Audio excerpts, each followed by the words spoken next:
लोग जो हैं रास्ते से मुझे इस्तकबाल कर रहे थे कि आपने बहुत अच्छा काम किया है, एक वैशी दरिंदे को पकड़ा है और अपनी बेटी को दाव पे लगा के।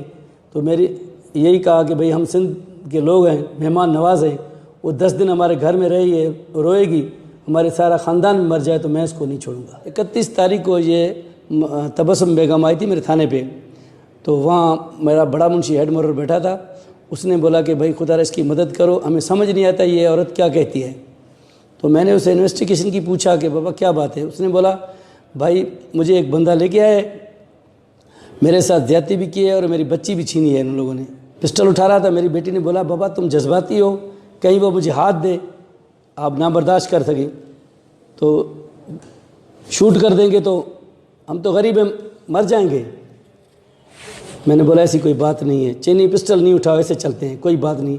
अगर वो भाग गया तो मैं नहीं छोड़ूंगी, इंशाल्लाह मैं उसके गले में पड़ जाऊंगी, उसको जफ़ी लगाऊंगी, कपड़ों से पकड़ूंगी, छोड़ूंगी नहीं। बाबा तुम मेरे पे भरोसा करो। तो मेरी बेटी ने बोला हाँ मैं नौकरी करूंगी। तो इसने बोला अपना निकाब तो हटाओ ना। जैसे उसने निकाब मेरी बेटी ने हटाया तो वो देख रहा था, तो उससे औरत से पूछा कि तुम ये सिंधी लाया हो, ये तो सिंधी ने लड़की।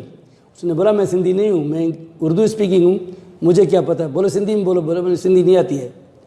जैसे वो मतलब हिलने की कोशिश करा, मेरी बेटी ने उसको इधर से पकड़ा, हम भी पहुँच गए। उसके घर में गए तो कुछ भी नहीं था, खाली था बिल्कुल घर।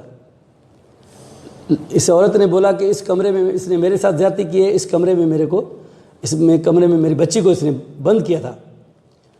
तो हमने कमरे सारे चेक किए, वहाँ कुछ भी नहीं मिला।